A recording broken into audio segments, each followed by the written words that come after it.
순비 찬송 399장 합시다. 399장입니다.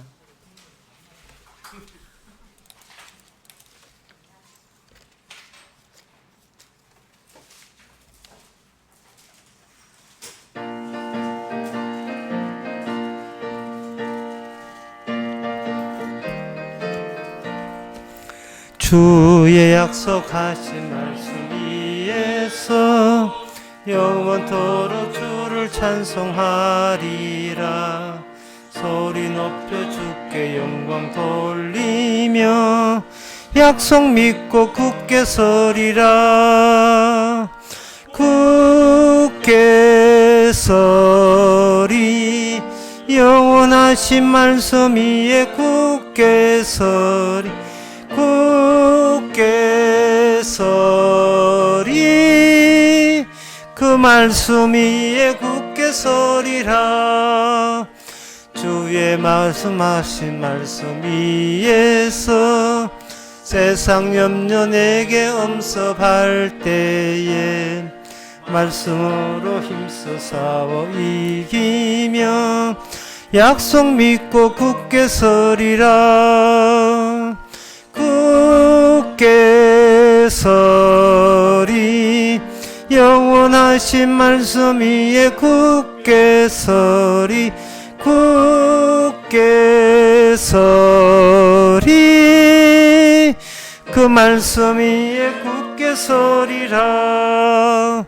주의 약속하신 말씀 위에서 영원하신 주의 사랑 힘입고 성령으로 힘써 싸워 이기며 약속 믿고 굳게 서리라. 굳게 서리 영원하신 말씀 위에 굳게 서리 굳게 서리 그 말씀 위에 굳게 서리라.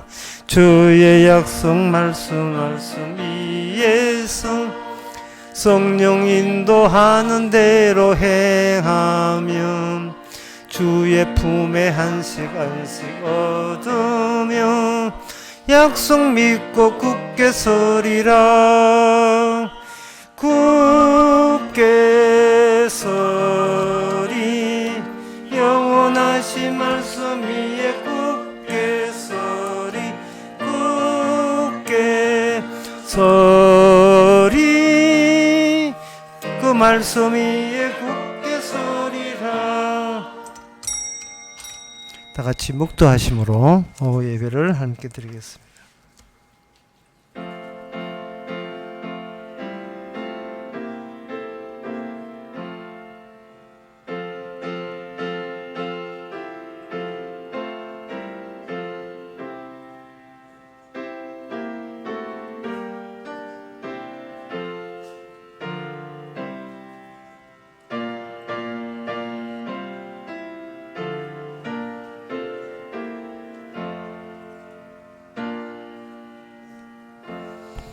오라 우리가 여호와께 노래하며 우리의 구원의 반석을 향하여 즐거이 부르자.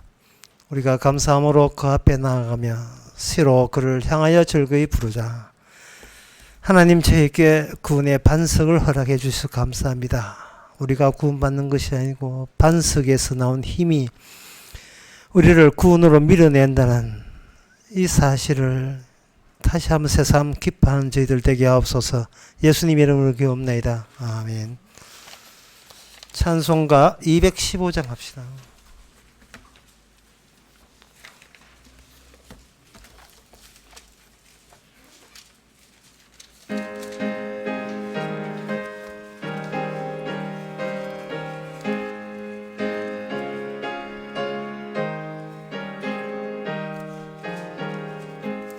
이 죄인을 완전케 하옵시고 내 맘속에 거하심 원합니다. 죄 가운데 빠졌던 몸과 마음은 흰 눈보다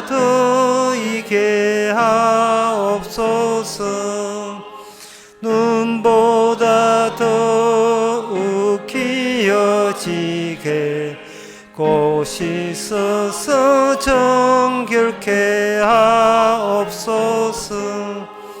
주 보좌에 앉으신 주 예수여, 몸들이는 일까지 도우소서.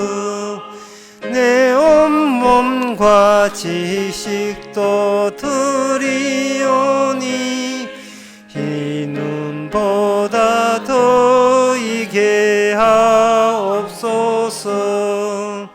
눈보다 더욱 기어지게 고시서서 정결케 하옵소서. 저 상하신 발 아래 엎드려서 날 깨끗게 하심을 비옵니다. 날 정결케 하는 피 미사오니 이 눈보다 더 이게 하옵소서. 눈보다 더욱 기어지게 고시서서 정결케 하옵소서. 아멘.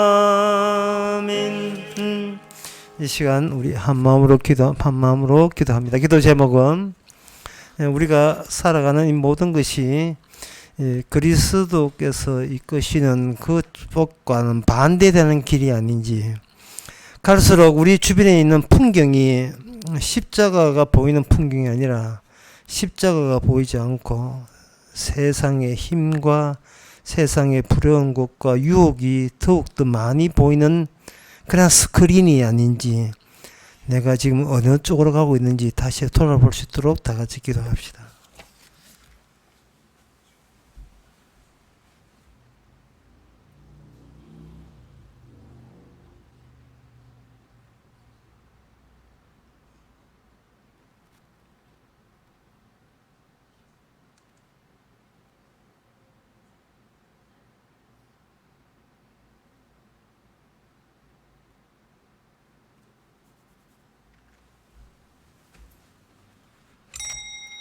하나님 아버지, 도대체 우리가 무엇을 찾고 무엇에 관심 있고 무엇에 매력 느끼고 원하고 있는지 우리 주변에 놓여 있는 환경을 다시 보게 하옵소서.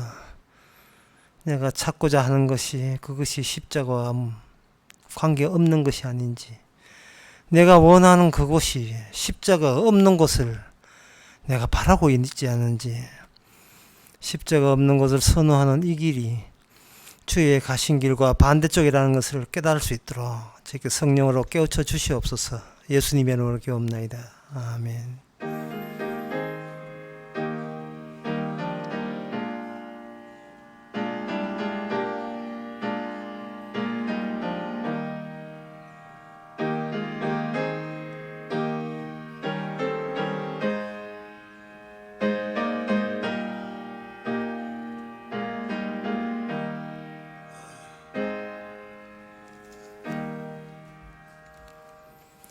하나님의 말씀 봅시다.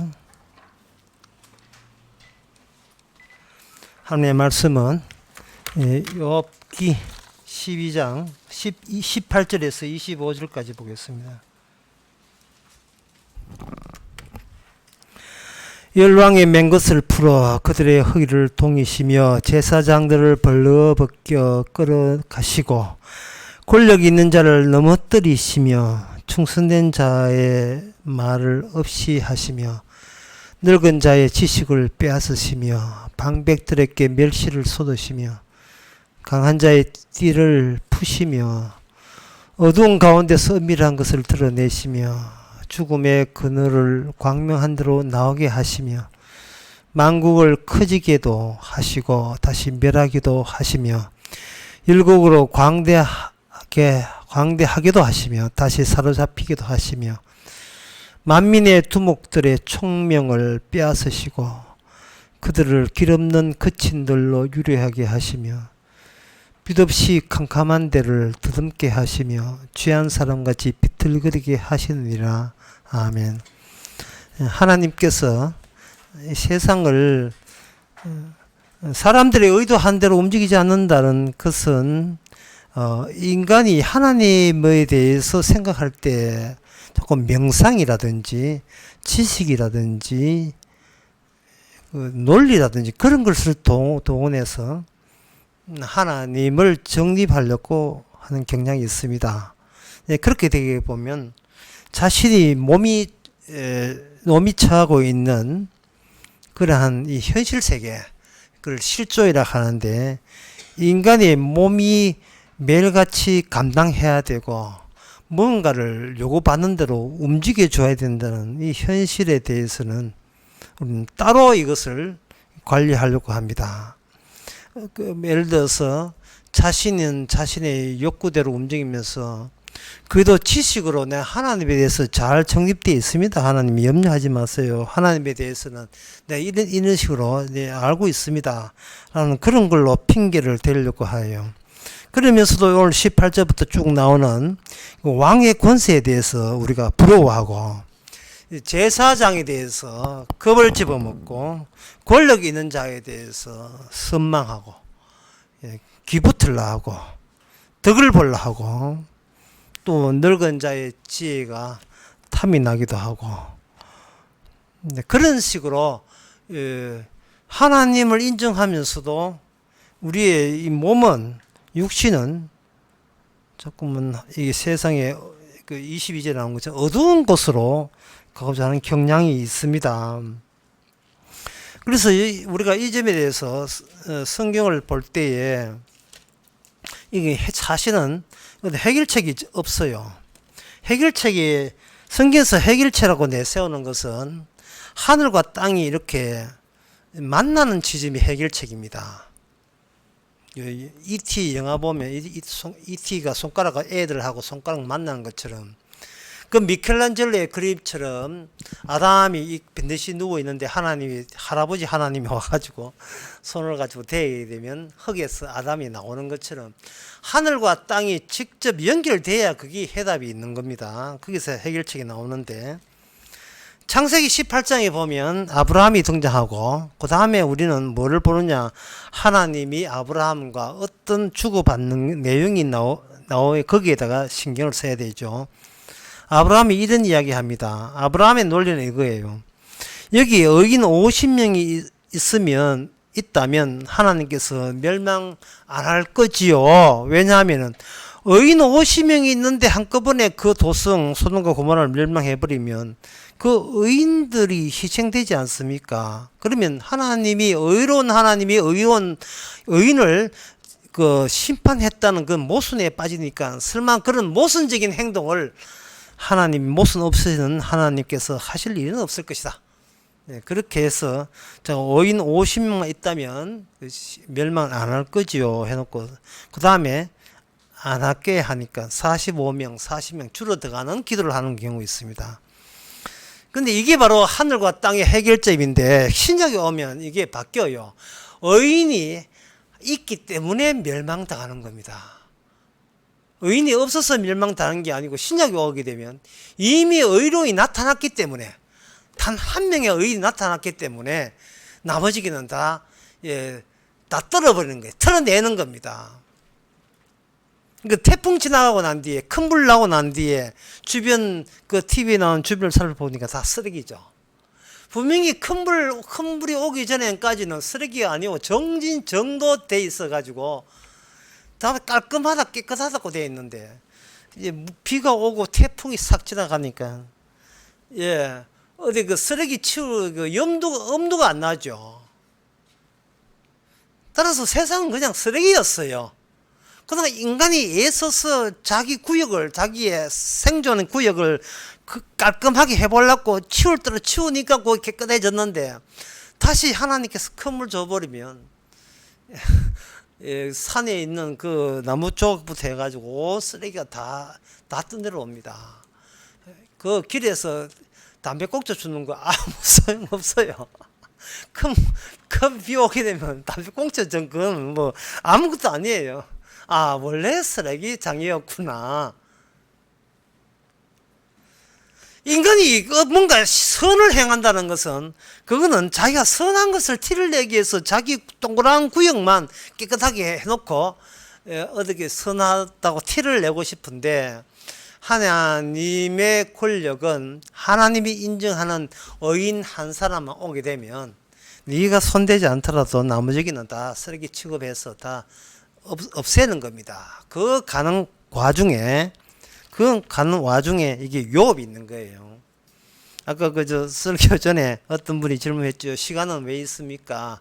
시간은 있는 것은 십자가를 향하여 이 세상의 모든 피조물들을 몰고 그 십자가로 달려가기 위해서 시간 속에 겸손하게도 언약이 시간을 만들었음에도 불구하고 겸손하게도 그 시간 속에 언약이 시간에 따라서 변화되는 낮아짐을 보이시는 겁니다. 예수님께서 분명히 육신을 만드심에도 불구하고 스스로 인간의 몸을 입고 왔어요. 이것은 인간 몸 따로 인간의 지혜, 지식 따로 하나님을 생각하는 것, 그런 것은 나 인정하지 않겠다는 겁니다. 네 몸을 한번 굴려봐라. 하나님이 어디 있느냐 자꾸 골방에 앉아 기도하지 말고 네가 한 이 세상에 나와서 돈 벌어 한번 살아봐라. 시집가서 한번 살아봐라. 장가가서 한번 살아봐라. 애 한번 낳아봐라. 그게 얼마나 나를 쓰레기로 만드는지를, 나를 힘들게 하는지를, 이 세상이 그냥 도 닦아가시고 하나님 안닦고 하나님이 아는 게 아니거든요. 그렇게 일단 살아보니까 내가 생각하는 고상하고 수수하고 순결한 하나님하고 실제로 내 몸이 추구하는 것은 여기 나오는 열왕과 권력이었습니다. 그리고 제사장이었습니다. 제사장은 특징은 뭐냐? 남을 판단하는 것을 직업으로 삼는 사람이에요. 남을 판단하는 것을. 재판장. 여기 이제 이 재판장이 거기죠. 이 제사장, 재판장. 17절에 나옵니다. 열왕, 왕도 비슷하게 최종 권력자로서 판단하는 거죠. 이 판단을 할 때에 그냥 권력 없이 판단하게 되면 이거는 무시당하겠죠. 그래서 괴배이라는 것은 뭐냐 하면은 결말이 없는 것을 괴배이라 합니다. 논리를 전개하는데 그래서 결론이 뭐냐 물으면 몰라. 이거는 괴비 되는 거예요. 아무리 고상한 논리를 쳐도 정답을 제시하지 않으면, 하늘과 땅에서 유일하게 제시한 그 결론이 없으면 그 인간은 무슨 철학을 하고 무슨 공부를 해도 결론 없는 인간은 본인의 결론을 모른다는 뜻이거든요. 해답을 모른다는 뜻입니다. 그거는 그 괴변론자예요. 그러면 우리가 정답을 알면 되지 않느냐라고 하는데, 설교를 다시 할게요. 내 몸이 어떤 결론이 있으면 그 결론에 대해서 내 몸이 아낌없이 거기다가 던져 넣어야 돼요. 그게 결론답고 해답답지요. 해답은 이것이라고 유창하게 이야기해놓고 지는 싹 몸을 빼가지고 지 몸 편하려고, 지는 살라고 살짝 빼는 거, 그거는 비겁한 짓이죠. 예수님을 인하여 구원받습니다. 예수의 피로 구원받습니다. 목사가 이야기했으면 그 목사가 교회 같은 것은 생각하지 말아야 되죠. 생계 수자야 되니까 생각하지 말아야 돼요. 예수님의 피에 나는 죽겠다고 나서야지. 예수님 피 증거해서 교회 생기면 교회에서 생활비 나오고 이런 뒤에 대한 그건 괴변이 아니고 괴담이야. 괴담이라고요. 그런데 왜 그렇게 목사가 교회를 그냥 붙잡으려 하는가? 권력 때문에 그렇습니다. 여기 오늘 본문에 권력이 있는 자를, 일종의 그게 권력이에요. 제가 전에 이야기했잖아요. 사람이 돈이 아쉬워서 목사하는 것이 아니고 권력이 아쉬워서 목사하는 거예요. 권력이. 이 마이크가, 권력이 마이크에 폭력이 마이크가 된다는 거예요. 내가 까라면 까라는 식으로 이게 폭력을 외치는 마이크가 된다고요. 아멘 안 해? 이런 식으로. 제가 지금 진심이 아닙니다. 지금 여러분 가는 게 아닙니다. 아멘 안 해? 내 말에. 예? 그러므로 할 때는 아멘 준비하라 이 말이죠. 믿습니까? 할 때는 아멘 딱딱 화답이 돼야 돼요. 예, 그저 신천지 이만희 할 때 여러분 보셨지요? 이거 미친 것도 아니고 정말 예. 아무것도 아닌데 뭐 아멘 할 준비가 다 돼 있어요. 폼 입고 여자는 한복 입고 남자는 흰옷 입고 그게 무슨 짓이에요? 그런데 사람들이 왜 거기 왜 가느냐? 그게 그리웠던 거예요. 내가 권력의 일부가 된 게 그리웠던 거예요. 작은 교회는 그걸 채워주지 않습니다. 영 시답지 않아요. 서너 명 모이는데 그게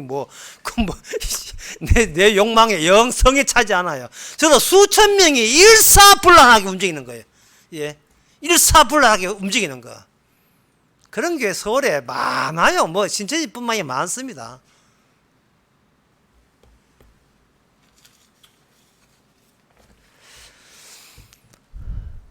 그 사람은 자기가 큰 집단이 내가 이 몸이 추구하는 권력이 이렇겠죠. 내 몸이 추구하는 권력에 그 다음에 가연체 눈으로 확인이 된다는 것이 즐거운 거예요. 예수님을 믿으면 복 준다는 것을 눈으로 확인하고 싶고요. 예수님 믿으면 예수 믿는 사가 많아졌다 많아지는 건 귀찮아요. 얼마나 많아지는지 눈으로 확인하고 싶어요. 다수가 진리라고 진리라는 것을 남한테 많은 숫자로 증명하고 싶어요. 내가 거기에 기여하고 있다는 나 가치를 얻고 싶은 겁니다. 외로운 거 싫어요. 남한테 무시당하는 것도 싫고 따돌림 당하는 것도 싫고 성경은 넓은 길 좁은 길 가지만 좁은 길을 싫어요. 찾는 자가 많은 것에 우시하고 합세하고 싶어요. 8월 15일 날 광화문에 모입시다. 모여서 비 나와라. 그럼 모여서 뭐 할 건데? 왜 모여야 되는데요? 그런 식으로 모이면 안 돼요.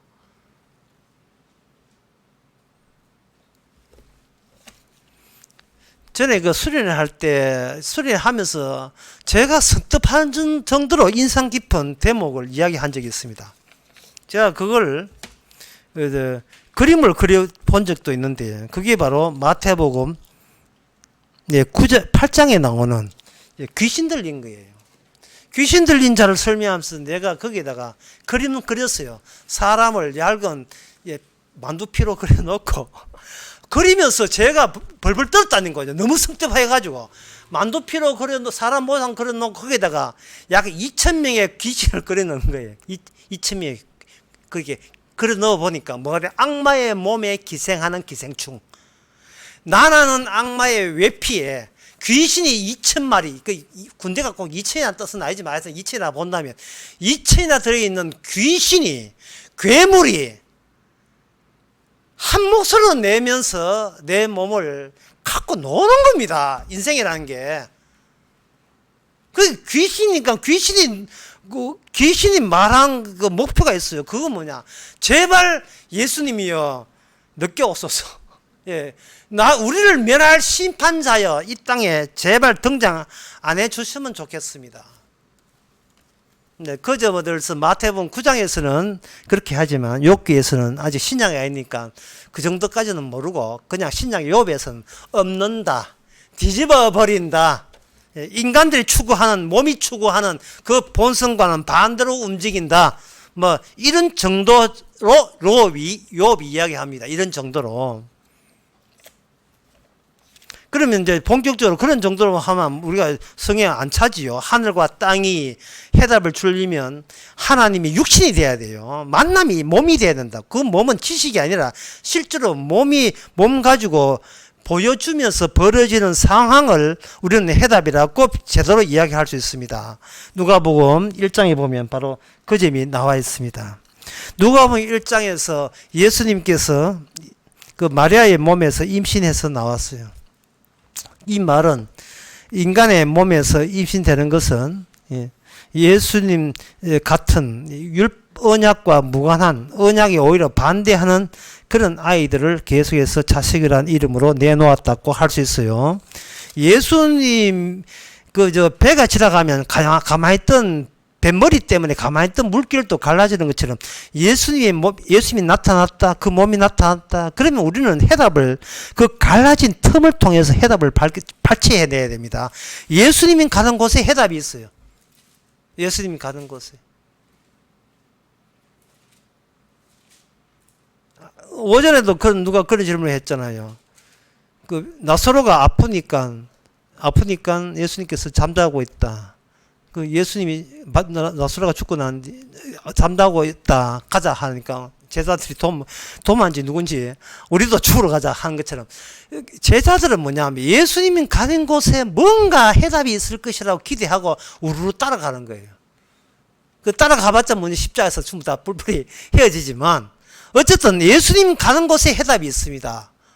세상에 번뜩거리는 네온사인의 해답이 아니에요. 그리고 TV 나오는 드라마나 예능이나 그 인기 있는 사람들의 해답이 아니에요. 임영웅이가 해답이 아닙니다. 해답은 언제나 그랬듯이 해답은 이 땅을 쪼개는 자에게 해답이 있어요. 그 쪼개를 때에 그 쪼개는 기준을 우리가 파악하면 되는 겁니다. 누가복음 그 1장에 보면 그 마리아가 임신을 하고 나중에 마리아가 찬양을 하는데 찬양 대목이 45절부터 54절까지 나옵니다. 여기 보게 되면 그 계집종의 비천함을 돌아보셨습니다. 보라 이혼은 만세의 나를 복되이 일컬었다 하시고 능하신 이가 큰일을 행했는데 했고 그분이 바로 주님이시다 하시고 그 다음에 51절에 보면 그의 팔로 힘을 보이사 마음의 생각이 교만한 자를 흩으시고 자 해석 잘해야 됩니다. 교만한 자를 흩으시기 때문에 여러분 우리 교만해야 됩니다. 교만해야 돼. 왜냐하면 교만에 한도가 없기 때문에 그래요. 낮춰도 거의 교만이에요. 만약에 교만한 자를 교만한 자를 물리친다고 하니까 교만한 자 흩으신다 하니까 교만 안 자되려고 한다면 그 기준이 교만이에요. 왜냐하면 우리는 빠져나갈 구멍이 없기 때문에 어떤 식으로 해도 교만이에요. 오히려 부작이 등장합니다. 교만한데 우리는 남들 보기에 주님 하나님 보시기에 이만하면 교만 안 하는 거죠. 됐지요. 그러면 하나님 편 맞지요 라고 우기는 셈이 되는 겁니다. 그건 그 제자들의 과오를 우리가 되풀이하는 게 되거든요. 교만한 자를 흩으신다면 이 말씀대로 한다면 우리는 기쁘게 내가 아무리 낮추고 뭘 해도 그게 교만이라고 규정받는다는 그 즐거움이 있어야 돼요. 네 교만한 자야. 오케이 하고 받아들여야 돼요. 교만한 자. 그래야 자를 자를 게 있을 거야. 알겠습니까? 자를 게. 예수님의 복음을 듣고 그 복음대로 내한테 구성을 해보는 거예요. 이렇게 어떤 드라마를 짜고 이렇게 구성을 해보는데 구성을 하고 막 자기 안에 꾸역꾸역 다 집어넣은 거예요. 근데 어느 날 가만히 생각해 보니까 그거 흙방 그거 그렇게 내가 만든 건 다 없어지고 오히려 나는 예수님 생각 안 하게 되고 나는 내만 생각하게 되고 세상만 생각하고 나는 그야말로 내 입장만 우기는 잘난 체 하는 그것만 들통났을 때에 그 절망감을 어떻게 감당하실랍니까? 어떻게 감당하실래요? 우리 교회 교인들은 이 알기 때문에 알았어요. 예. 나는 믿음 없다는 내가 믿음 없다는 이걸 알게 된 것이 주의 성령의 뜻이라는 사실을 우리는 알죠. 그러나 그렇지 않고 인위적으로 조작해내는 것은 하나님이 사랑하는 성도라면 그 조작된 부분을 뜯어냅니다. 그래야 쓰레기가 되니까. 쓰레기 안 되면 우리 자신이 우상이 되거든요. 그래서 그 다음에 봅시다. 그 다음에 여기에 그의 팔로 힘을 보여서 마음의 생각이 교만한 자를 흩으시고 그 다음에 권세 있는 자를 그 위에 내리쳤다 했는데 이거는 내한테 우리 해당이 안 되네. 우리는 권세 전혀 없고 완전히 우리 비비디 살아가는데 하지 마세요. 권세는 누구나에게 선망의 대상입니다. 권세가 없을 때는 권세 있는 자를 욕하지요. 그런데 만약에 우리가 권세를 쥐었다. 예? 대학교 때 공부도 안 하고 대모하는 인간들이 권세를 쥐고 나면 지나게나 전부 다 그 다음 차례 내 차례 아닌가. 사표 6명 사표 냈는데 그 다음 나 모르겠는가. 전부 다 권세를 탐내고 있는 거예요. 이 권세를 안 해볼 때는 권세자가 공격의 표적이 되지만, 나의 원수가 되지만, 막상 내가 권세를 가진다면, 지금 우리하고 지금 해당사항 없어요. 만약에 출세라고 했다면, 주여 이때를 위함이다 하고, 그걸 유지하려고 수단 방법을 가지지 않을 거예요. 그걸 유지하려고. 그래, 이 권세가 나다봐. 진짜 내가 원했던 진짜 나다운 모습이 바로 이거였어. 예, 교회에서 니는 전도사만 해라 하면 막 화를 내는 거예요. 그 목사 자리도 하나의 권세 자리가 되고 말았어요. 언제 전도사에서 목사 될까? 그걸 노리고 있다고. 특히 독일 교회 같은 더 심해요. 한국은 안 그렇지만 독일 교회는 아주 심해요. 아예 목사 될 사람, 전도사 사람 따라 이미 구분 짓고 시작을 하거든요. 평생 60대도 그거는 전도사예요. 마치 그 하상안이 50 넘어도 계속 소위 안 되는 것처럼 굳어져 버린 겁니다. 사람이 누구를 공격한다는 것은 되고 싶어서 공격하는 게, 내가 되고 싶은 걸 남이 들었었다는 것이 참을 수 없는 분노로 작용하기 때문에 내 자리를 네가 가져 하고 질투심으로 공격하는 겁니다. 참, 예. 그래서 사랑하는 여자를 남이 낚아채서 결혼해 보세요. 예. 전에는 버려놓고 이제는 버리는 게 또 아까워가지고 난리죠. 권세 있는 자를 내쳤다는 것은 내가 나를 치지 마세요. 제발 나를 벌주지 마세요. 예, 그것도 나를 속이는 거예요. 우리는 우리 자신의 이 악마의 자존심에게 충분히 속아야 돼요. 평생을 두고 속아 넘어가야 돼요. 우리 자신이.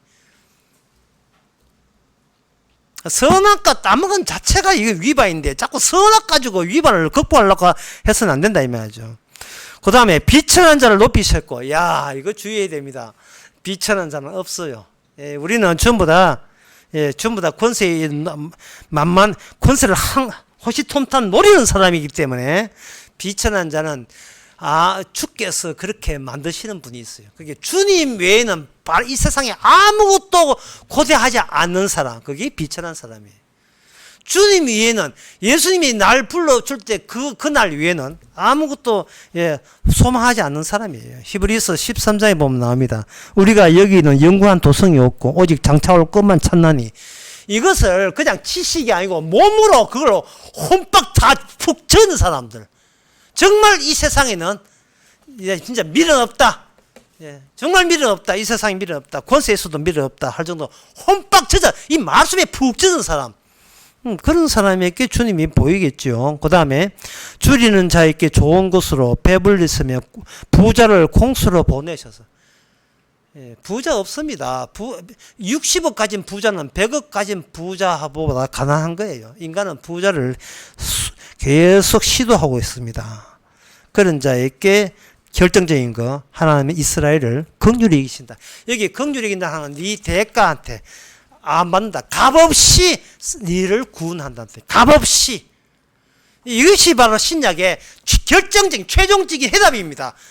말씀이 육신이 되어서 연결된 움직이는 연결선이에요. 예수님 자체가 해답이에요. 길이고 진리고 생명입니다. 욥은 아직 그때까지 되지 않았고, 욥이 느끼는 하나님은 뭐냐?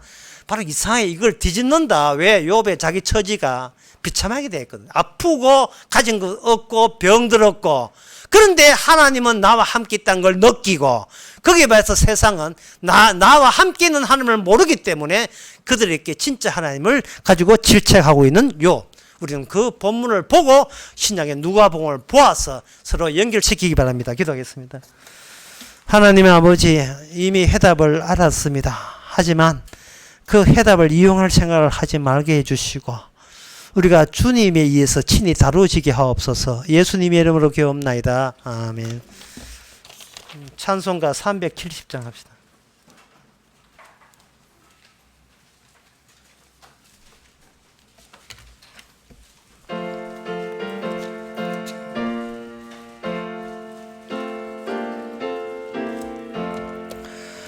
어두운 밤 시대리니 내 직분 지켜서 찬이슬 맺힐 때에 적시 일어나 해 돋는 아침부터 힘써서 일하라. 일할 수 없는 밤이 속히 오리라. 어두운 밤 시대리니 내 직분 지켜서 일할 때 일하면서 놀지 말아라. 낮에는 골몰 하나 쉴 때도 오겠네. 일할 수 없는 밤이 속히 오리라. 어두운 밤 시대리니 내 직분 지켜서 지는의 빗긴 볕에 힘써 일하고 그 빛이 닿아여서 어둡게 되어도 할 수만 있는 대로 힘써 일하라. 기도합시다. 지금은 의주와 예수 그리스도 은혜와 하나님의 크신 사랑과 성령의 충만하심이 이미 의인이 왔기에 심판이 이루어짐을 깨닫는 모든 성도에게 함께 있을지어다. 아멘.